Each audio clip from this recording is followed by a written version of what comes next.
want to talk about some like mistakes we've made trading, right? Because everyone makes mistakes, and we made a lot of mistakes getting here. Exactly. Yeah. And I think one thing that I've done like many times is take a position, especially when I was like trying to day trade. Many times, or I'll just get like, I think something I dealt with a lot, like struggled with, was because I swing trade, I would have a trade on, and I would just be sitting there, and I'm like, okay, well, I got this trade on, I plan on holding it for a couple more days. I got to get something else going, right? Yeah. So I'd try to buy some like week out or 3 day out contracts and day trade them. Mm-hmm. And I was trading because I was bored. One of the worst things you could do. Yeah. Never trade because you're bored. Detach like you see the watch list, the default watch list. Default watch list. Default watch list. Where is Default watch list. I don't know where it is. You do it. Oh, welcome back. We're back. It's good to be back. Episode number 3. Where's my mouse? Crazy. Dude, where'd my mouse go? Come on, we got to get something up there. We can't have a blank screen. All right, welcome back to episode number 3 of the Daily Traders Podcast. I'm your host, Mark, and this is my co-host, Jack. And it is good. It is very good to be back. And it is crazy how well people are liking the podcast so far. The response on TikTok has been insane, okay? Can we talk about this? Yeah, it's been pretty unreal. I remember... The third video we posted on the TikTok podcast account is at like 250K views, 10,000 likes. And that was your story. It was like your first trade. Yeah, it was about, which is really funny because there was no caption or no context to like the story. So people were in the comments like, this kid's an idiot. Like, this is not how you trade, which is right. It's not, you don't just blindly enter a trade because the price is low. But that was my first trade, and we'll do better at actually. It was a good story. If you haven't seen episode 1 or 2, make sure to go check those out. We're on Spotify, Apple Music, YouTube, all the streaming platforms. So yeah, go check it out. I'm feeling good in this episode today. Last week I was sick. The week before I was sick. Last week I made the mistake of putting pre-workout in my Red Bull before we filmed. Yeah, no, I saw you doing that in the corner. I'm like, well, there's no way you're putting pre-workout in a Red Bull already. And then I was glad you for it, and then all of a sudden I see it start to like smoke and bubble, like some crazy chemical reactions going on inside your What happened was I put it in, and it was like one of those like volcanoes. Yeah, when you're in school. Did you ever make one of those in school? You mix like baking soda in. I didn't drink it though. And it erupts, right? Difference. That's what happened. I don't see I that. waited for it to simmer down. I gave it like 10 minutes, and then I drank a bit of it. But I don't think it was done simmering down. Anyway, I was like 15 minutes into last week's episode, and like I just got like hit all of a sudden, like so nauseous. And so I was a little off, I'm not gonna lie. But hey, if you guys don't know, the Daily Traders, we're like the largest trading and investing community out there. So follow us both on Instagram. I've got 1.2 mil. This guy's got 250K. And then we got a mil on TikTok and 30K on YouTube. Yep. The Weekly Trader. The Weekly Trader. The Daily Trader. Links in the description. All right, a little disclaimer. We are not financial advisors. We cannot give any financial advice. This podcast should not be taken as financial advice. There's a full disclaimers in the description below. Please do not take anything we say in this podcast as financial advice. Thanks, bye. So yeah. I got you addicted. No, I got our editor addicted to caffeine because I have caffeine, just Red Bulls, right, all over the apartment. Yeah, he's living with me, so it's like every morning I hear this guy crack a Red Bull for breakfast. It's nice being at your place because it's just stocked with Red Bulls. Like there's never a shortage of Red Bulls, which is great. And you actually did get me hooked on Red Bulls. And what I started doing, which is actually super messed up, is I started sleeping with a Red Bull on my nightstand. No, stop. Because I'm not a morning person, and the stock market is a morning person type of job. Because you got to get up, you got to look at your watch list, got to make a plan, and especially when you live almost a little more than an hour away from your office, you're up at 6 a.m. doing that. So, but I'm not a morning person, so I have the Red Bull. I wake up, I'm like a zombie. I crack it, I drink it in bed. No, just because you actually do that. Yeah, I've done it the That's last worse 3 times. than him. I've done it This guy has it at and breakfast. It's like warm too. I wait until after breakfast. I can't. It's gross. It's warm. It's super gross, but I have to do it because I won't get out. I'll just go back to bed. Like it's really bad. Hopefully I can come up with like a better way, a better method of waking up in the morning. Maybe like one of those beds in Wallace and Gromit where. Wait, what? You never seen that? No. Well, there's an episode where, or I think it's most episodes where his bed, when he wakes up, it catapults him out of the bed, which would really help me out. Perfect. Yeah. You could just try like cold water. Yeah. Splash your face. Yeah. There you go. Maybe. But hey, I want to talk about a recent trade I took inside the mentorship group, right? Because I call it all my personal trades for people to see and follow along if they so desire. And geez, the market has been a roller coaster the last 2 months. Oh my God. I won't bother pulling up. But hey, this was a great trade. It was ticker symbol ON, which I believe is like a semiconductor company. I actually half the time I don't even look at the company that I'm trading. Which is a good point you should probably talk about, because I feel like a lot of people think, if you're going to invest, it all depends on your trading style, right? And I look at no fundamentals. Exactly. So fundamentals, external catalysts are definitely something you should pay attention to, but depending on your trading style, it's something you should, delegate value to based on what you're actually looking for. Like if you're just in a position for, 1 or 2 days, the, management structure of the company doesn't matter because that's not going to change in 2 days. Yeah, like I literally have no idea what the company is half the time that I'm trading.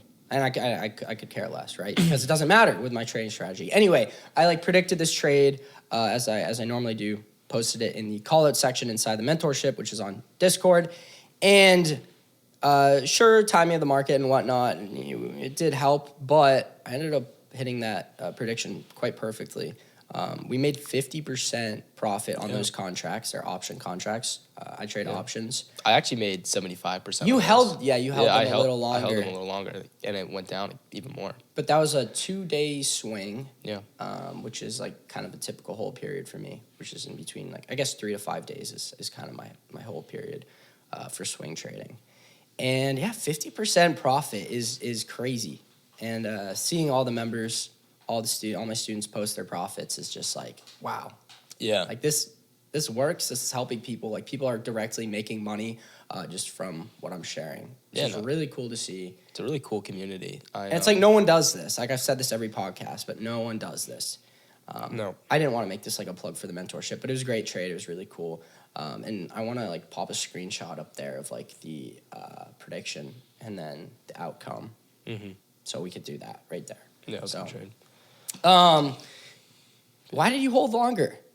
I just saw there was more room to drop, and dealing with the current condition of the greater market.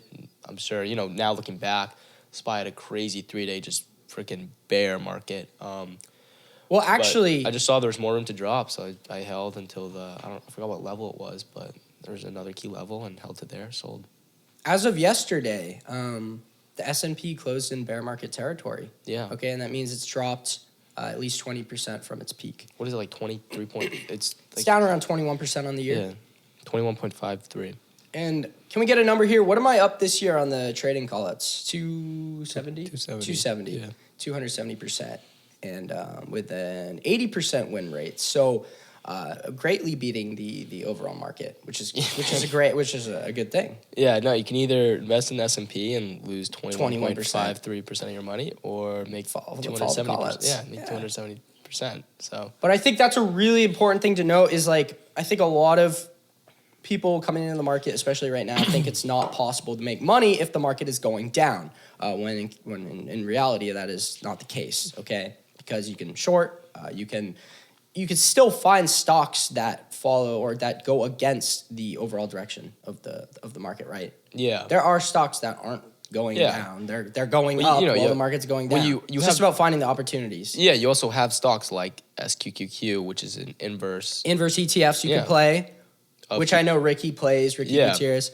And you could trade those. There's plenty of opportunity to make money in a bear market. Yeah, gold indexes are a huge one, because typically when there's not a lot of value in equities in the stock market, investors will turn to gold as it's a harder asset. And so that's that's another, like there's inverse opportunities for every, downturn. So if you see some, but, and then there's shorts, right? You can short a stock, future, whatnot. I'm bummed because Bitcoin, I'm a big believer in Bitcoin. Yeah. I love Bitcoin, right? I've been invested for many years, and this would have been Bitcoin's time to shine. The market is now in bear market territory, right? It's been pulling back all year. Bitcoin, the theory behind Bitcoin is that like it's a safe haven kind of asset, right? It's decentralized different than the asset, market. and unfortunately it is following the overall market. When I had hoped it would have kind of held itself up and at least stayed around 40, 50K, but it's dropped right back down to 20,000 it touched on yesterday. Yeah. Which is insane. We were talking about like the other day, because we wanted to buy Bitcoin at 20,000, but we didn't think it was going to reach 20,000 for a couple months, and before we knew it, a week later, I'm sending you a text like, dude, it's almost at 20,000, which is crazy. But I think right now it's a really solid bet to buy like 5 Bitcoin. Right? Yeah, 100K worth. And I think within the next 2 years, Bitcoin is easily going to be at 100,000. What's the worst that could happen? 100K into $500,000. Yeah. Worst that could happen is it could go to 0, which is always the worst case. Yeah. But I think that's like a very realistic bet because, right, the all-time high is like 69, 70,000. And each cycle, we make a new all-time high. Yeah. This is crypto, though, for you. Well, like every couple of years, we see a pullback like this. And so I'm not that surprised, right? Yeah. I think going back to what you're saying about you're kind of surprised that crypto is dipping down with the entire market, because you're right, it is supposed to be this kind of new safe haven, separate, kind of like gold, you were saying. Exactly, yeah. But I think because cryptocurrency is directly tied to, different currencies, right? Like the U.S. dollar. Drop my phone, sorry. Nice. As inflation increases, right, it's directly decreasing the value of a Bitcoin, because the dollar one Bitcoin's worth X amount of US dollars. So as the value of the US dollar decreases, it's also decreasing the value of Bitcoin. So, directly they kind of correlate. So when you have high inflation, due to this type of recession we're in, I was reading that, I think mortgage rates are now at 6%, which is unreal. Yeah. That's so scary to think. I was, I own one investment property, which I'd like to talk about later in the pod about how I actually got my hands on a property at 17. But I'm looking for new properties. But so you've had the property for a year? Yeah. Yeah, just about. Mm-hmm. That's really cool. Yeah. Do you want to talk about that now? We can. Yeah, I was gonna. I think it'd be cool to talk about. Okay. Yeah, I can talk about it now. So yeah, pretty much what I did was, actually, I want to save it for when we talk about connections, because this plays into connections and how I discovered. But I was gonna buy a property, but interest rates are so high, it just doesn't make sense, and I don't want to buy a property in cash. I'd rather leverage. So I'd like to get into real estate. Yeah, we were talking about, and especially paying what I'm paying right now, like $6,300 a month for rent is ridiculous, and I'd rather put that into a mortgage. If it was like a duplex, a fourplex, have someone else pay my mortgage. Oh yeah, but just in general, there's nothing available to buy. In the city here. But tricky. This was cool. Okay, so I think everyone thinks I sold the McLaren. Yeah, because I got the G-Wagon. They haven't seen the McLaren in a minute. The only reason people haven't been seeing the McLaren is because it's a literal death trap. Yeah. I just drove that thing right to nothing. The tires, it was very stupid of me, but drove it to wires, drove the tires to wires. Which I respect, though, because you see a lot of supercar I was like a 30-minute owners. drive away from having them blow up, totaling the McLaren. But I don't care. That car, I don't care if I trash it, destroy it. I bought it. I'm going to have fun with it. I'm not going to baby it. But I was I called McLaren, and they're I told them, I don't know what to do. The tires, I can't drive it 3.5 hours, 4 hours, whatever, to the McLaren dealership to get the tires fixed. I had to order the tires replaced and something else fixed I had to get fixed. And they actually they're super nice, great customer service. And they sent a trailer, enclosed car carrier trailer, and picked it up for me, and it's awesome, and brought it back for free. I'm like, free? Yeah, no, I didn't have to pay for that. They literally drove 3.5 hours, picked the McLaren up, brought it back. Wow, and then they're gonna when it's done, fix new tires, or they're gonna bring it right back. Yeah, and then you'll get So if you own a McLaren, there you go. You'll get a $25,000 bill in the mail. No, so I got the bill already. It wasn't terrible. It was I got the tires and whatnot. It was $500-600 a tire, which isn't terrible. Oh no, that's super reasonable, especially for like a sport. I mean, those tires are. They're nice, but I know So I'll go fat. through them in a month and a half. That's about how long the other ones lasted because it's a rear-wheel drive sports car with 600 horsepower, and I like driving fast, and the tires skid out, and I kill the tread. Fast won't go in the speed limit. Yeah, never over 55. No, of course not. No, but I still have the McLaren, and I have the G-Wagon now, so don't worry. Yeah, did you get the sport button fixed? Oh, God. This goes back to, like, what I said about I don't care, like, about, like, babying my car. I was driving. I had, I don't know if it was Red Bull. It was some drink I had in the, it was a seltzer I had in the console of the McLaren. And I went to accelerate, and it tipped over. And I didn't notice it tipped over until I looked down, and there was, like, 1.5 inches of water in the cup holder, and it was spilling out over all the buttons. And, I couldn't get to a gas station in time to get a napkin and clean it up.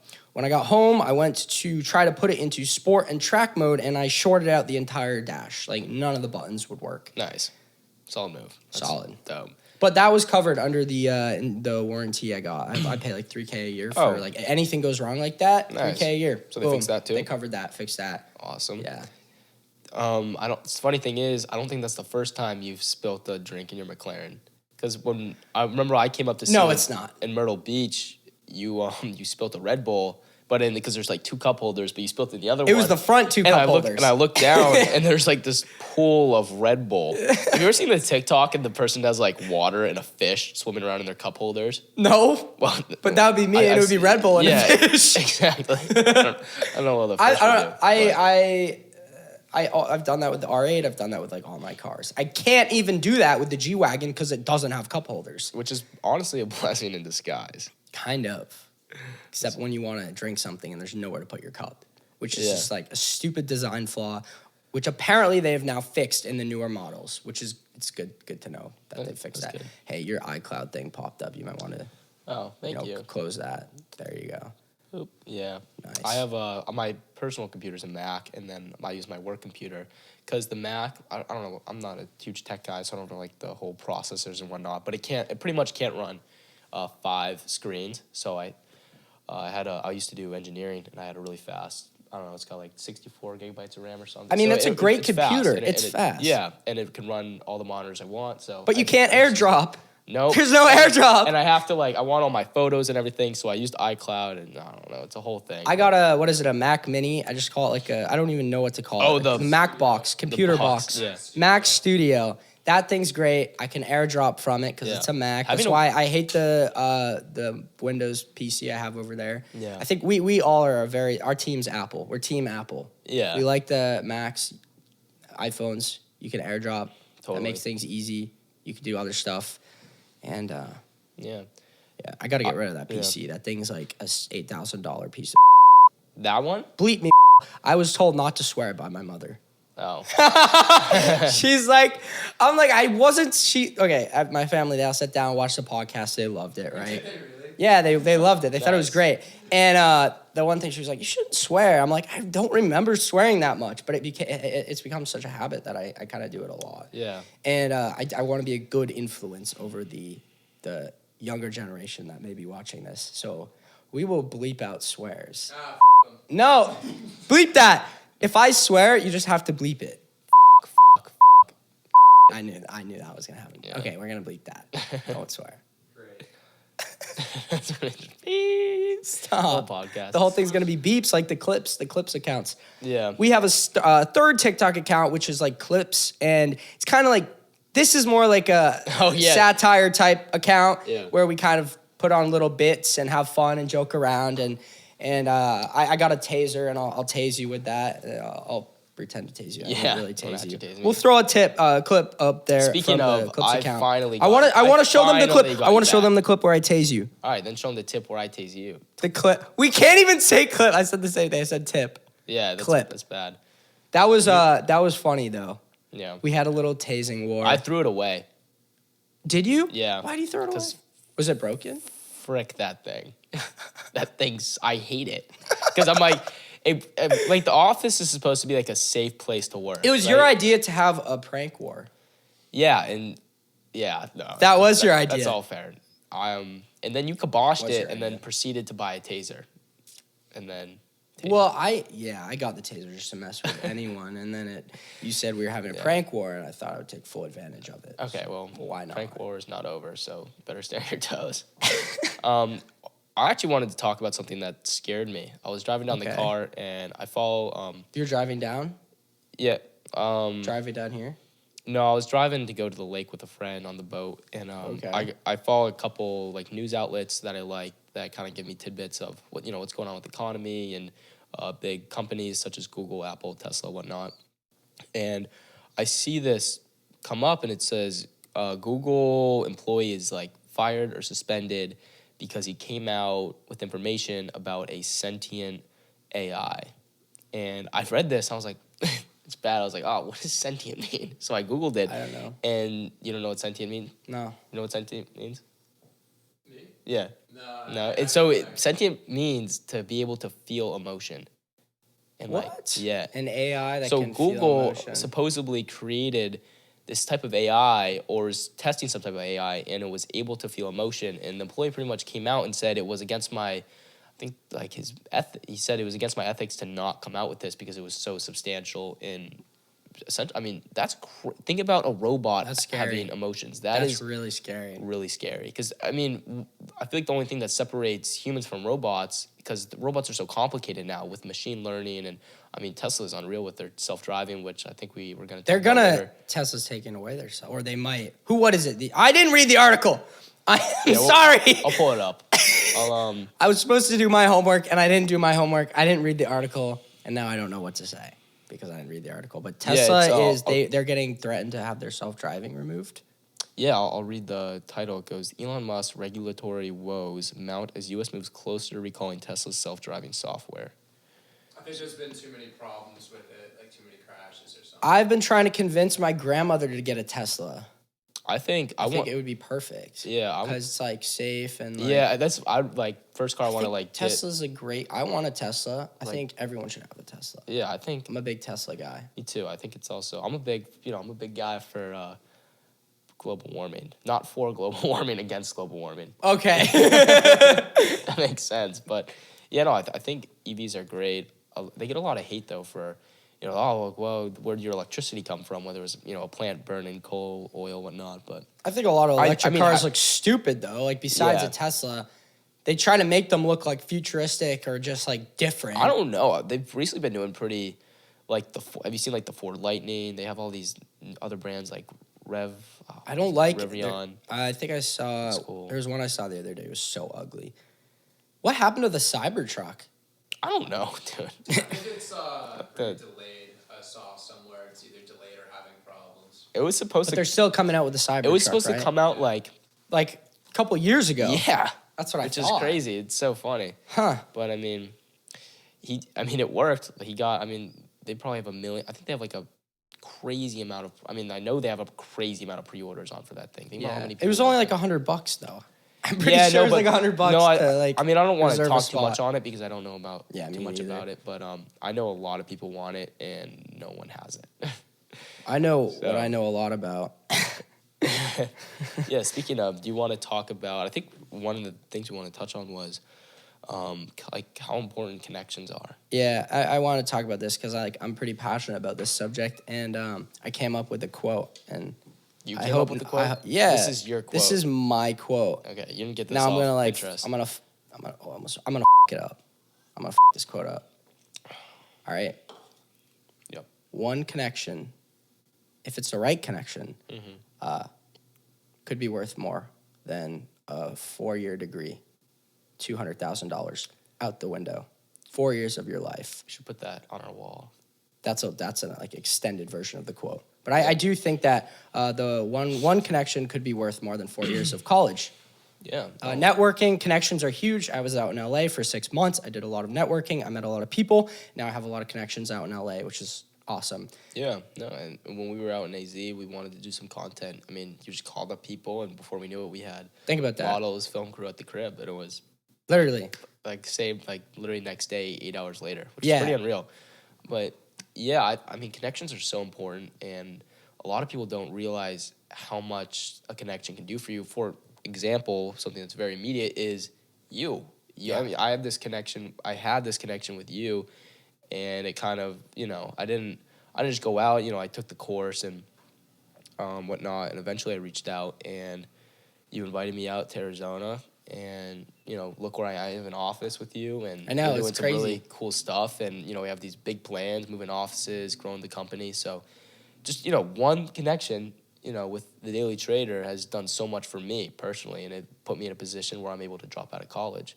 All right, so now the real estate story about how I was able to get my property, and it was because I made a good connection, right? So Okay. what I did was one of my parents' friends I knew was very invested into the real estate market in my community, specifically short-term rentals. Okay. So I started to get interested in real estate when I was 15, whilst I was getting interested in the stock market.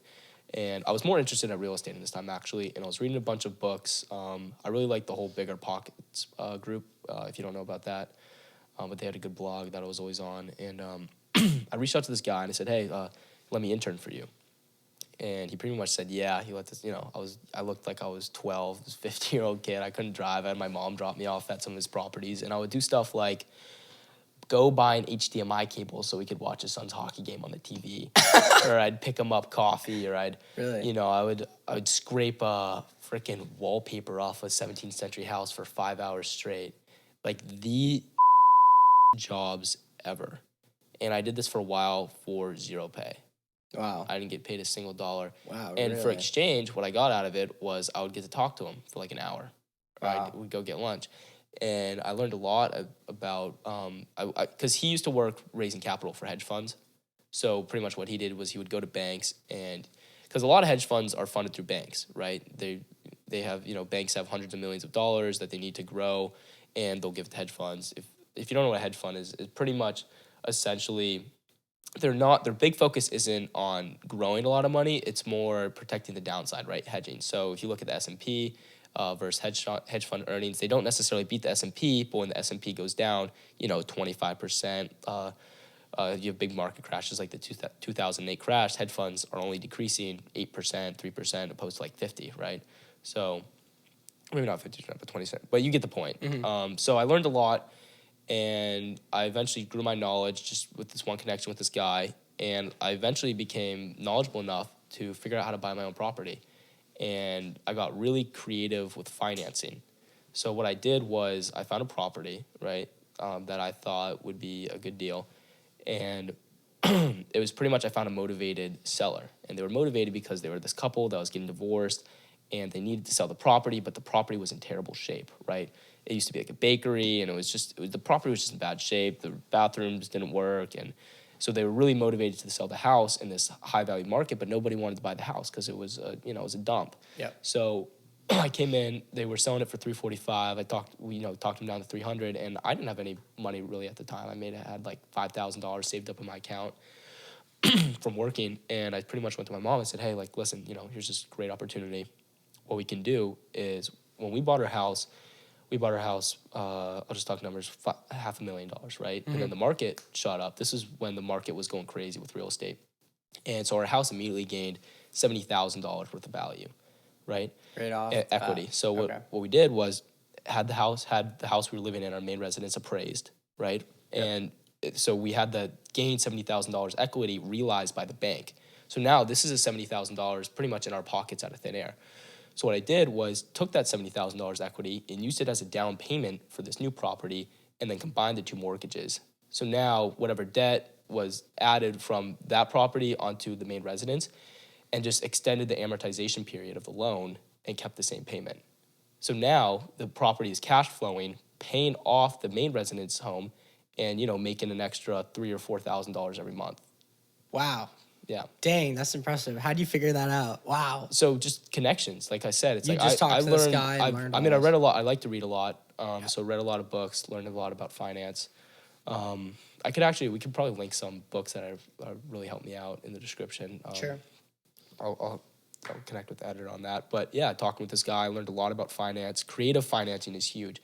I hear a lot of people saying, oh, I can't get involved in, this is obviously not a real estate podcast. We'll get off this topic pretty quick. But I hear a lot of people saying, oh, I can't get involved in real estate. It's so capital intensive. But there's a lot of things you can do to get around the whole capital intensive entry of real estate. So Yeah, it seems like it. yeah. I wish I knew more about real estate, but good for Yeah. you. How's it cash flowing though? What are you renting it? Like, are you Good. renting are you Airbnb-ing it or? Yeah, we're Airbnb right now, and it's pretty much just finished. I mean, I could probably show some before and after pictures on the pod. I don't see why not. It's pretty cool now. It's like a really nice. How long did it take for renovations? Long time. Started in October, and they're finishing just now. A long time. It's really nice though. Did you help out at all with that? Yeah, I did a lot of work. I went off to college, obviously, in January, so I wasn't able. But I worked a lot I was pretty much a general contractor of the job. So I learned a lot about dealing with contractors, which is not easy. I can assure you it's a terrible process. In the future, I'm just going to hire a general contractor, just have it all together. But yeah, no, it's just finished, and bought it for $300. The payment's around $2,200, and we get around $500 a night for it.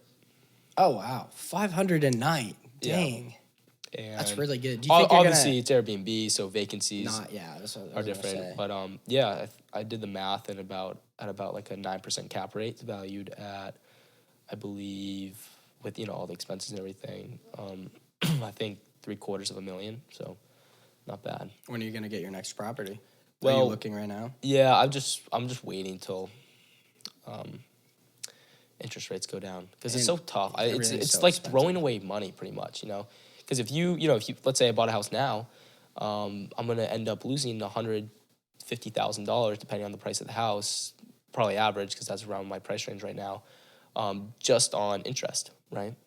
So I'm really I really would like to avoid paying high interest rates. And I mean, I'm fine now. It's not like I'm desperate to get another property. Just kind of timing the market, knowing when it's overbought and when it's oversold. So, but yeah, I know you wanted to get into real estate. Yeah, definitely. I think within the next year, I'm gonna try to buy a place. Yeah, I got 12 months on this lease, and then I'll definitely start looking for a place to buy. Yeah, like duplex preferably, like I said. Yeah, multifamily's great. I know, and we were talking about credit the other day, and you have really good credit for your you probably like one of the highest credits in the U.S. for your age. I probably do. Your credit's pretty what is it at now? Yeah, right when I turned 18, I started building my credit and got 4 or 5 credit cards. Yeah, I have 2 right now. And I got some help on it, just some advice, which was great. And connections. Connections. And I pay my credit card off every day, right? And I've never missed a credit card. I've never missed a payment. I've never been late on a payment it's just consistency with that. Not spending too much. I forget the actual term of it, but if you only have $1,000 available in credit and you've spent whatever $800-900 of that, well, when they go to check your credit toward the end of the month, there's actually what is called a reporting date. Utilization. Yeah, that was the word. I didn't want to misuse it though, but no one knows about this. Every credit card has a reporting date, and that's when the credit bureau actually checks your card to see. So you want to pay it off every day. What your spend ratio is on it, right? How much you owe on it, and the less you owe on it in relation to how much credit you have, the faster you're going to build your credit. And so I was able to get the reporting dates for all my cards through this connection, right? Yeah. So I know by this date for all my cards, by this date, I need to have a 0 balance on my credit card, right? 0 balance on your credit card by the reporting date. That's the fastest way to grow your credit. No one's able to figure out what their reporting date is on their credit cards because they don't have access to this information. Only banks do, or if you have a connection, who has access to the right systems, or I don't even know. However, how this was found. What you can do is pay off your credit every day. But that's why people say pay off your credit card every day, because then when the reporting date comes around, you'll owe 0 on it. Yeah, most likely. But anyway, I've got a good credit score. I don't know exactly what it is, but that definitely helps a lot with. I've got the Amex Platinum card. Yeah, that's pretty baller. I love that. I want to get one of those cards. It's metal. You drop it, it makes a noise. Yeah, when are you gonna get the black one? The black card? Yeah. Oh my word, I don't know. I think the Centurion card, I think it's called. I think you have to spend or it has $1 million, or is it an unlimited credit limit, or $1 million credit limit? I think it's $1 million. Anyway, you're a big baller if you have that card. Yeah. I mean, you're a big baller if you have the Amex Platinum. It goes Amex Gold, Amex Platinum, and then the black card. Yeah. Is there anything? Are there any credit cards with like an unlimited spending limit? I think it might be the Centurion card. Yeah, it might be because that's pretty baller.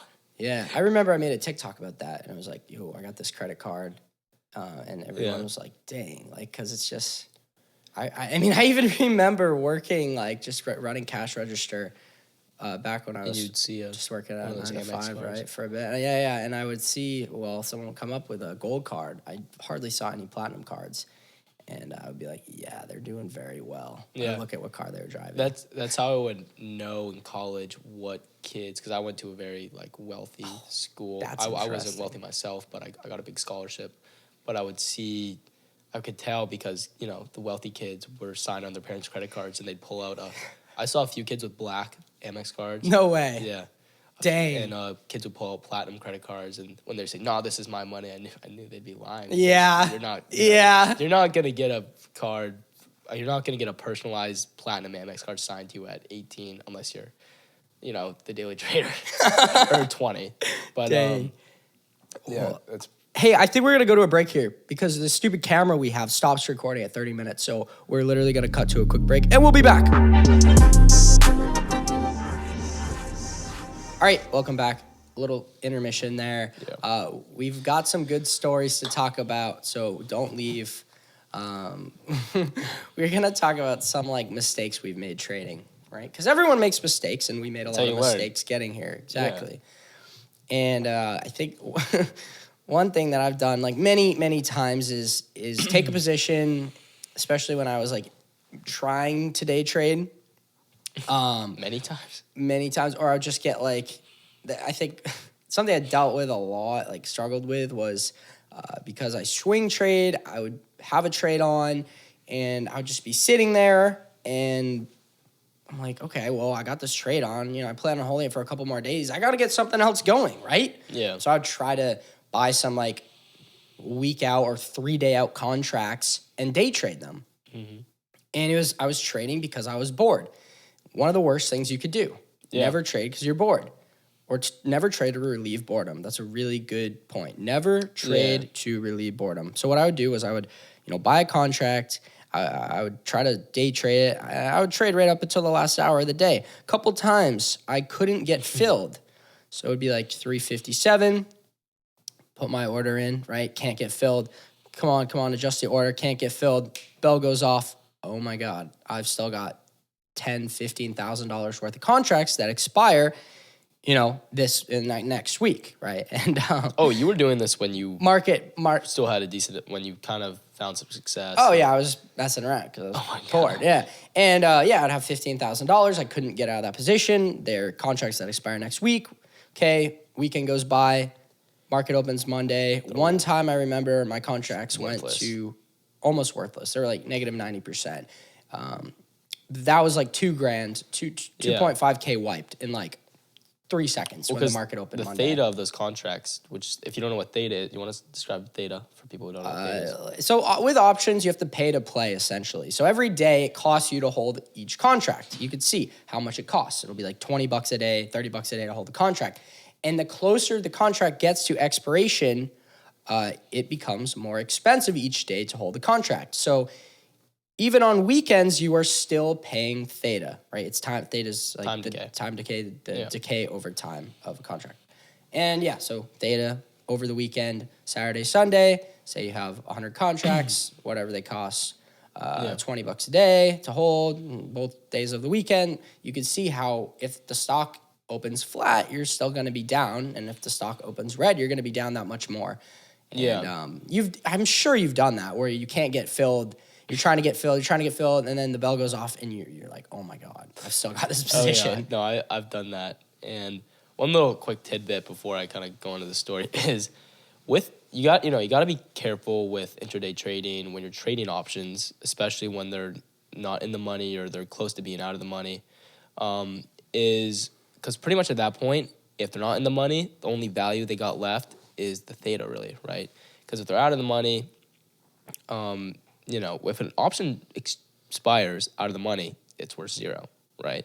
So if you're trading a contract that's 2 days out and it's out of the money, if you hold that contract for 2 days, it's gonna go to zero, right? So you got to be careful where you play your options, whether how far in or out there are in the money, and paying attention to when you have to exit, because you can't hold a contract that's out of the money with that's going to expire. Yeah, exactly, overnight, because it's just going to lose so much value. Yeah. Okay. So if a contract expires next week, I wouldn't want to hold that for more than one night. No.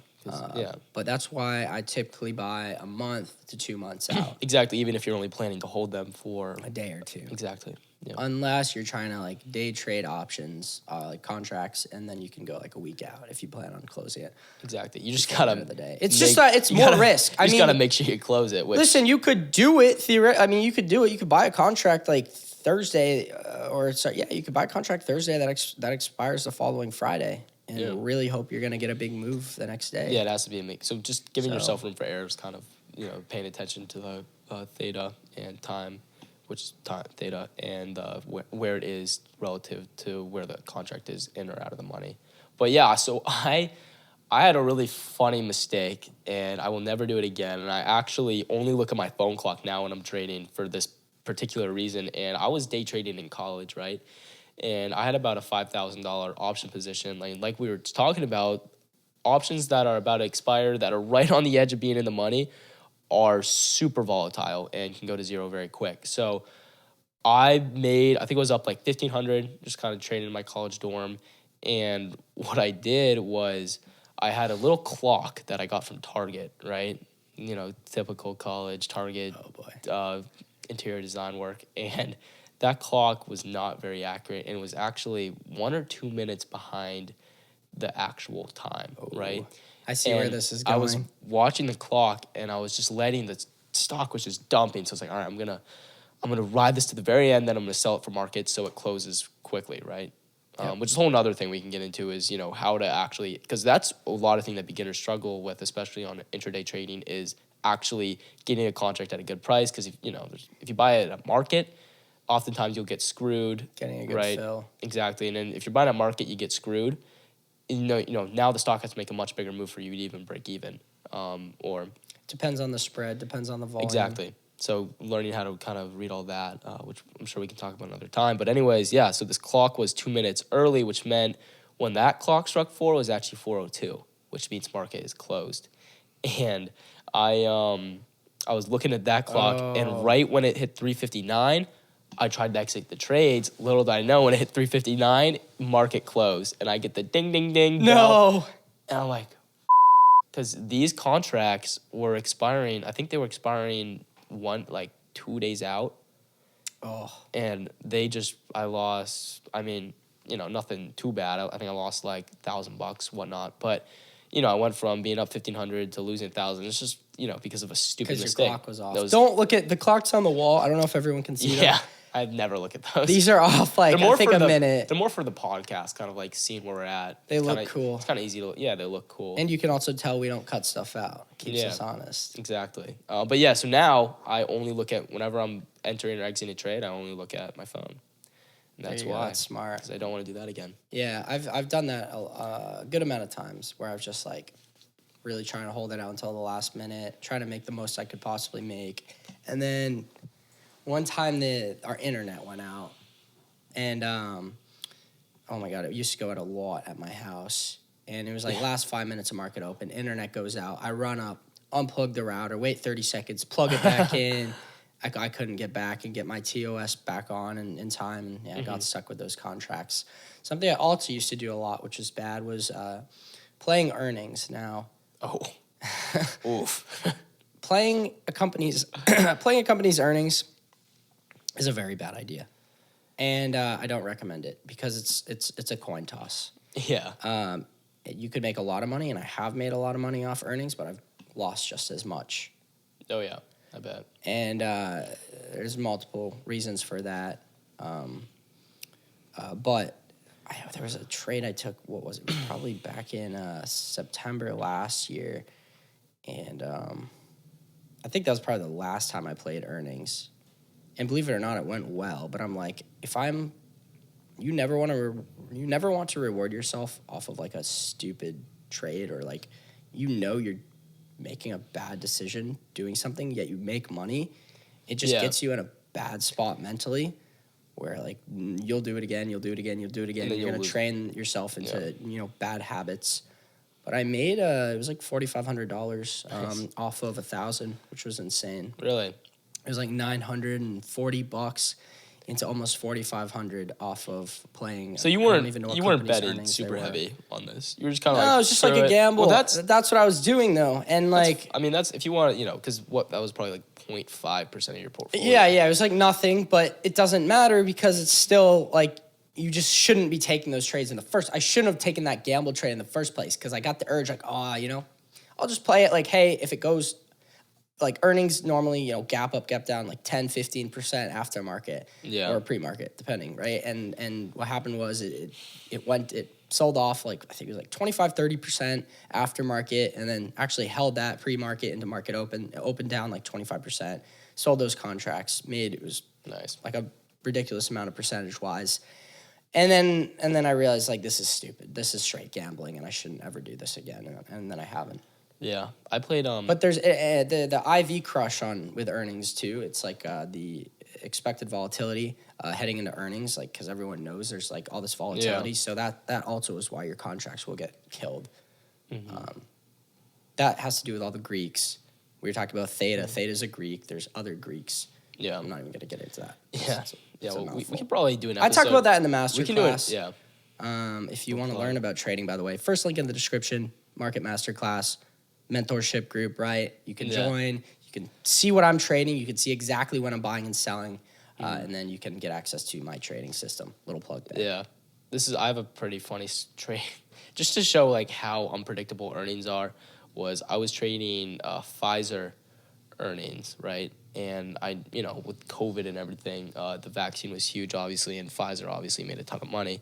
So I was expecting a huge earnings report from them. Analysts were expecting a huge report. So sorry, I just completely interrupted you. You're good. I've done a couple coin toss earnings. Like literally got a coin, flipped the coin, and played earnings. How'd that work? Like no logic behind it whatsoever. It's about 50-50. I don't think I can't even say. And what you put in like $1,000, right? Yeah, like nothing crazy. So it's it would be like $1,000 coin toss. I'm either buying puts or calls. That's more just you having fun gambling. That's not really an actual trading strategy, which is fine. Like if you want to, gamble like $500 just for shits, it's like it's fine, but it's not fun. It's fine if you're doing that with like 0.1% of your portfolio. But if you're doing that with 10% of your your portfolio, that's probably not a good idea. Yeah, and that trade I just talked about, that last earnings play that I did was just like a guess. I don't even think I flipped the coin. I straight up just bought puts because I felt like it. That's really funny. Yeah. Nice. Well, sorry. I kind of had it's fine. Turn that off. We don't need any notifications. Yeah, I'll just close that. What is that? There you go. It's Slack. It's our Slack. Oh. Everyone has their notifications off except Jack. Not bad. But anyways, I was playing Pfizer earnings, and I was like, okay, this is either going to be a huge move up or a huge move down. There's no in between. So I bought a multi-leg spread or multi-leg option strategy, right? So I bought a call and I bought a put at the same strike price. So pretty much what that does is if there's a big enough move, it cancels. You make more money than the value of the contract that it went against, right? So I was predicting a big move in either direction. However, if the stock value doesn't change, you're going to lose a lot more. So the P&L graph kind of looks something like a V, right? So it's like because you lose little V because can in the leather jacket. I mean, it's hard to. I mean, we can pull up a P&L graph for what a. I forgot the technical name, but yeah, and your iCloud popped up again. Your computer's having issues today. I know. That's got your email. We're gonna have to blur that. Blur his email on his computer. That's funny. I'm sorry. But anyways, interrupting you today. What happened was earnings just stayed completely flat. Oh no. So you got completely screwed. Oh then. Yeah. So not only did I not lose the value of one contract, I lost the value of both contracts. So So that was dope. That's great. Yeah. I didn't even think about So that. that's if earnings actually stayed completely. So now I'm like, flat. all right, I'm just never trading earnings. Because you would have been fine, really, if you had bought calls, if you had bought puts. Other than Theta, you would have been chilling. Yeah, but no, just lesson learned. Yeah. Do you play earnings anymore, or are you done? I don't know. I probably would. I like because it is fun. There are like little gambles you can do on the stock market, which are fun. They're not strategies. They're just kind of all right. Maybe I'll just put. It's kind of like you go to the casino, but you just get to have a little bit of fun. So. Maybe I'm not letting you do trading call outs. maybe if I see an earning, it could be cool. I might throw a couple $100, $1,000 towards a contract, see what happens. Sure. Yeah. Well, any big mistakes you've made trading besides what we've kind of just talked about? Like, have you bought the wrong contracts? Have you bought puts instead of calls? Yeah, I've heard some stories. I got super screwed one time. I've heard a lot of I bought puts instead of calls. Yeah, I did that too because I'd still. It's okay. We're past this. You can tell the story. I remember. No, you're a good trader now, so it's fine. I just remember I was trading. This is back when I was trading on Robinhood, so a pretty long time ago. Okay. And Robinhood, how do they have it? They have it at the top, so you can switch from calls or puts. And I was so focused on the day trading, I didn't even realize that I was still on puts. I think it was a call. I wanted to buy a call, but I bought a put. And what happened was I bought I was super confident in this trade, and I bought at the time $2,000 worth, which was a lot for me day trading back then. And I bought $2,000 worth of puts instead of calls, and the stock shot it was on a leveraged. It was on TQQ, so leveraged ETF, right? If you don't know what a leveraged ETF is. It's pretty much. I think TQQ is like TQQQ. It's an SQQQ Pro or 3X shares leverage. Ultra. It's something. It's 3 times the leverage of the Nasdaq. I'm pretty sure. And I bought puts instead of calls. It went up because if the Nasdaq goes up 1%, right? It's 3%'s a solid move, but 3% in 5 minutes, that's a substantial move. And so it went up 3% in a really fast period. And I was super psyched. I wasn't even looking at my P&L. I was just watching the chart. And then I go back and it's just down to almost the entire value. You got absolutely killed. Because it was a contract that expired at the end of the day, and it was right outside of the money. So nice. Yeah. I've actually never done that. I've never bought calls instead of puts. Yeah. Fortunately. Yeah. Well, I'm glad for you. Rookie moves. It's not a fun, because then it's not only did you lose on the trade, but you could have made money. It's like a double. It's like a 1-2 from the stock market. Well, I think something I want to mention was on the last trade I just took, which was ticker symbol ON. Mm-hmm. When I exit a trade, I don't look at it again. Okay? Really? That's interesting. But I like to look at my trades after. I did look at it again in this case, and I could have made 300% or 250% versus 50%. Yeah. I think but I don't think it's a good thing to look at your trades, because you got to stay confident in your plan. You stick to your trading plan. I stuck to my trading plan.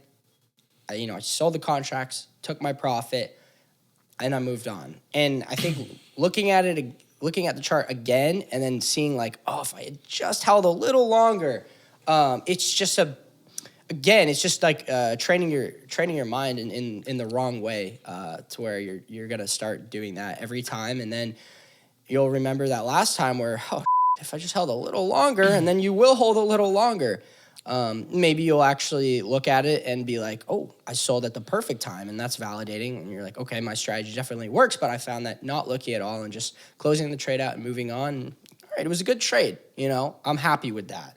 Yeah, I think it's definitely a good mindset to have, and I think everyone's different, so you kind of got to find what works for you. But what I like to do is the exact opposite. I like to look at the trades, whether it was a fail or a win, really, and I like to kind of analyze and say, all right, what didn't I see here? And how, because it's okay, there's definitely a balance between actually looking back on a trade and I do that too in a way. If I used to be really good about logging my trades and going back and was this a good entry? Was this a bad entry? And all of that. But I just, in general, I try not to look at the trade right after I exit. If it's a couple weeks after and I'm going back, I'm going through my trades, and I don't do this really anymore because I've got a strategy that I know works and I stick to it, and I just don't have to like do all this back testing and have all this data. But I see where you're coming from.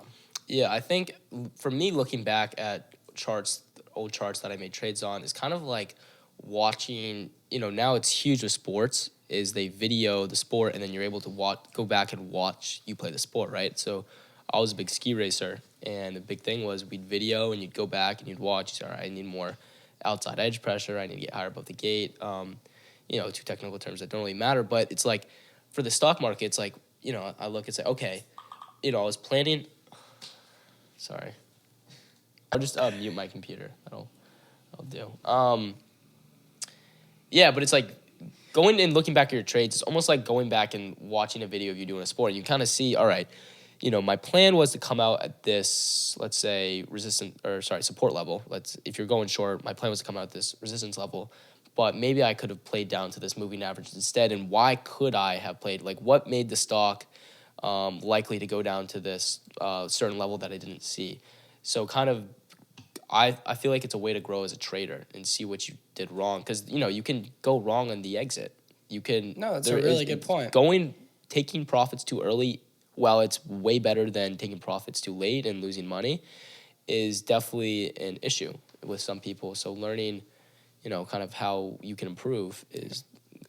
But for some people, I feel like mentally it might mess you up. Like, oh, I could have.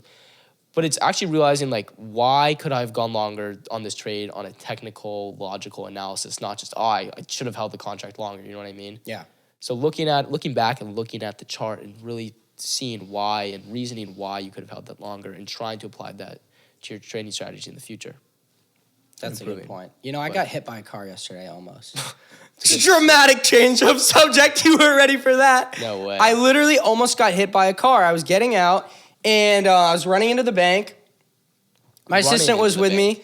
Yeah. And we pull up in the G-Wagon across the street, and I shut the door. We were just in a hurry, per usual. Shut the door, go to run across the street, right? And this lady pulls up, right? She's like, I see her like coming up. There's a red light. Yeah. I'm like, I'm going. And then the light turns green. I wasn't supposed to be walking. I was jaywalking, right? Mm-hmm. And I'm like one step in front of her car. I look over, I like see her right there. She's on her phone. Her car, this all happened like slow motion. She starts moving forward, coming at me, like probably that close to me. This all happened. I'm like half step into being directly in front of her car. She does not see me. She's on her phone. She's going. I do like a dead stop. I come to a dead stop. Mm-hmm. She just skims past my knees. Wow. And I fall back, and like my heart was beating, and she drove off and had no idea she almost just hit me. I would have just flailed on her trunk, roof, whatever. You would have been roadkill. Poor audio listeners didn't just see that. What was your wonderful example of what happened? That was very that was I've never animated. I've never almost been hit by a car. That was the only time. Yeah, it's definitely something I'd like to avoid in the future. But what did your assistant do? Did he didn't die? Did you notice? Oh yeah. You noticed? Oh yeah. I was like, holy. So your assistant didn't dive and push you out of the way and get run over the car for you? No, I was worried I was gonna need to go back on Indeed. He was in the G-Wagon. You were like on your computer or something. That's funny. And then I proceeded to cross the street. Wow, yeah, that was actually scary. I went into the bank and I was like, yeah. That's funny. I'm lucky, knock on wood, that I don't get hit by a car. I've never broken any bones. I'm doing pretty good thus far. Yeah, I've never broken a bone. Apart from my back, but... Apart from my back? But, you broke your back? Yeah, I was skiing. Ooh. Yeah, it wasn't too fun. Ooh, that's rough. Yeah, back to ski racing. You were good, though, right? Yeah. Were you a good ski racer? Yeah, I think being like a high level athlete definitely played a lot into my mental game as a trader, because you learn a lot from trading is super stressful. Yeah. It's probably one of the hardest mental sports ever, because it's like you're playing with your own money, right? And you can lose it all like that, but you could also make a bunch of money. So it's super emotional.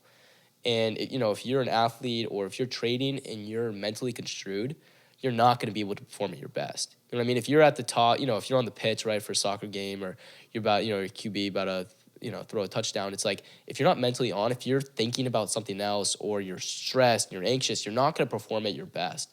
So being able to be mentally fit, right, when you're trading or playing a sport, and I'm sure people listening are athletes. Yeah, and so they can appreciate that value is really important, and that all plays into the mental game of becoming a successful trader. And it also takes that like just insane dedication. Like I'm sure you skied every day after school. Oh yeah, every weekend, and like year after year after year, like sticking with experiencing that drive, and then building that the character that you probably built from that, the dedication over the years, and then being able to take that and in a sense do the same thing with trading. Yeah, well, I actually quit skiing because I quit skiing when I was 16 and a half, and I started trading when I was like 15 and a half, right? Mm-hmm. So I kind of quit skiing with this idea that I wanted to become successful, and I realized the sport, I'm not saying go quit a sport, right?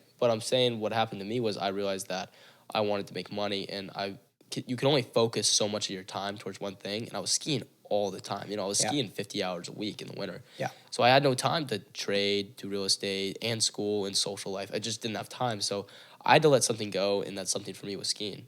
And so now, I'm glad I did, because now I'm here, and I think I have a bright future in the stock market. But it's definitely, like learning these valuable mental skills and realizing that it's not just all how much you know. It's like how can you perform. Actually, I do like breathing when I trade if I'm stressed out, because you can't trade when you're stressed out. This is a good question. Do you get stressed out trading? Yeah. Oh yeah. It's hard not to. If I'm down, because sticking to a plan, right? Let's say you buy a contract, right? An option. You're buying a risky option contract. You think the stock's gonna go up, so you buy a call, and all of a sudden it starts going down, and all of a sudden you're down 50% of the contract, but it hasn't hit your stop yet.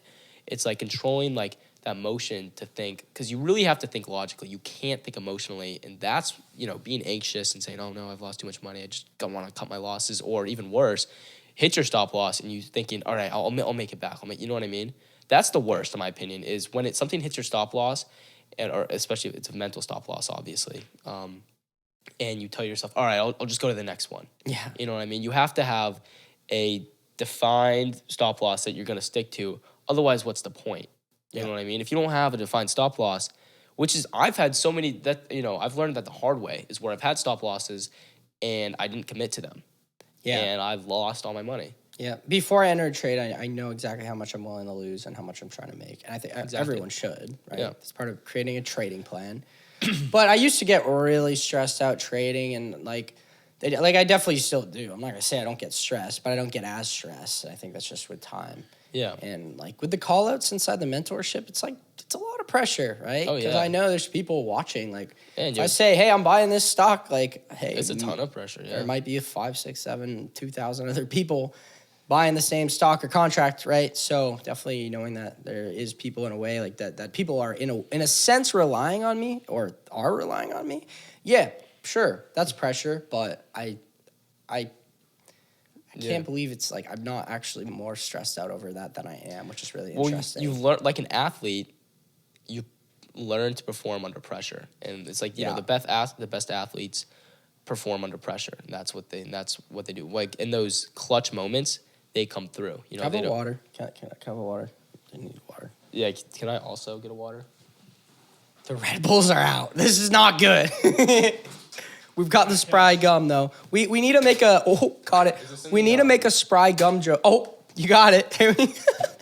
You need to make a gum joke in every episode. I actually... That gum clip...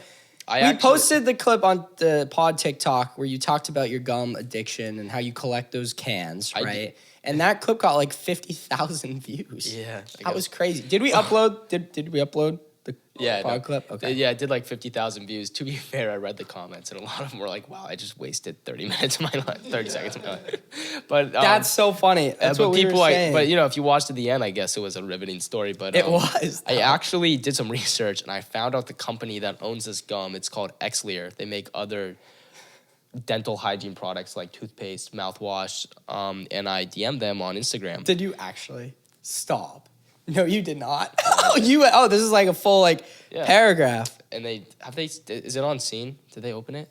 I know. They haven't opened it? They haven't seen it yet. Okay, so that's better than being on scene. I mean, I can DM them too if you want. We should get some sponsors. Hey, if you want to sponsor the podcast, email us. We'll put an email. We'll put an email below. Yeah. Don't random people, please don't go email that email. Don't waste our time. But I think it'd be cool to have a couple of sponsors. Yeah, but anyways, I reached out to Xlear or Sprite Gum, and I'm hoping to get a sponsorship. I need to get sponsored by Red Bull. Yeah, reach out to Red Bull. Can we do that? Can we try to get a sponsor from Red Bull? That'd be pretty cool. I think. Imagine having a lifetime supply of Red Bull, never having to buy that again. Like I spent so much money on Red Bull. Something pretty funny was so I was in a fraternity in college, and big frat boy over here. I didn't even know that. Really? Wait, I definitely did. Yeah. You don't seem like a frat guy. No, I'm not your. It was a different. I liked. It was a cool frat. I really liked a lot of the guys. It wasn't your stereotypical type of frat. There's a lot of kids had like 4.0s, and it was but it was really fun. Okay. Anyways, my frat is sponsored by Red Bull. No. Yeah. Are you serious? Yeah. So when we would stop. Yeah. So when we would host little functions, Red Bull would come and they'd give us a big barrel of like. Are you kidding me? You ever see those big? Can someone help me? Like, can you reach out to someone and help them get Red Bull? So I can reach out to the guy for us. Okay. And maybe see if we can do some type of sponsorship. Yes. But, yes. They would show up with these huge barrels, just cases and cases of Red Bull. That's awesome. And we would throw it. It was pretty awesome. So, and I'd always like take like 20 home. I'd always like steal some for myself. Like sick, but it was free. We got a bunch of merchandise.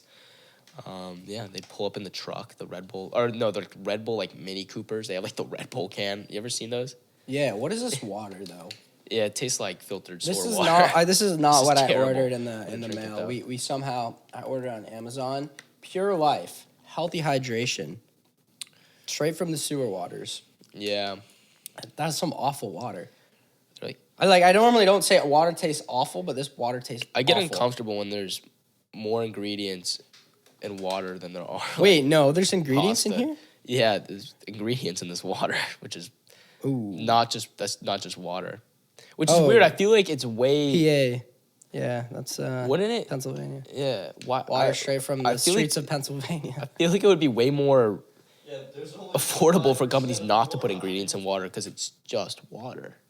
Right? Yeah, no. So, I don't think there's anything like Fiji water. That's my go-to, Fiji water. Apparently, there's certain brands of water that put like some like sort of salt, like a little salt in it to make you more thirsty. I think Dasani does that. Dasani and one other company. Which is owned by Coca-Cola. Well, probably this freaking Pure Life brand. Yeah. They probably put like some hard drugs in it to get you addicted to it. It's not quenching my thirst at all. Anyway, hey, I think this has been a really great episode. Yeah. And I've been touching your mic the whole day. These things are annoying. I really actually want to get like something other than this because I just fidget with this all the time. It's fun though. I think we're good. Can we get desk clips? I kind of like these. I don't know. These things annoy me, and I keep bumping into yours. I think we're gonna have a guest on. Yeah. I think probably episode 4, probably episode 5. We're gonna have a guest. For listeners out there, comment some people you'd like to have us on in the future. Yeah. Who would you like to have on the podcast? Comment below. Comment below if you're liking the podcast, or we should do like a Q&A next time too. Ask some questions. We'll answer some questions. That's a good idea if you stuck till the end. If you're interested in learning about trading, we'll put a link in the description. It's the first link with the discount code. Go ahead, check it out. If you'd like, you can join the mentorship group, follow my trades, and learn exactly how to do what we've been talking about today. But yeah. Sweet. I think that does it. We will see you all in next week's episode. Thanks for watching. Later. Peace.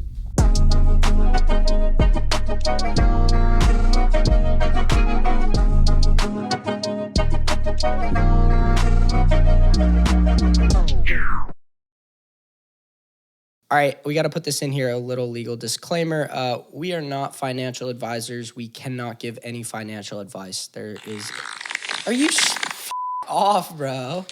This man's playing fart sounds in the mic. This is supposed to be serious. All right, turn that off. No, bro, stop. Okay, new idea. Just black screen, pre-recorded, white text. Okay, because this shit's not working. Can you, everyone just shut the f*** up? Can I record an audio clip, please?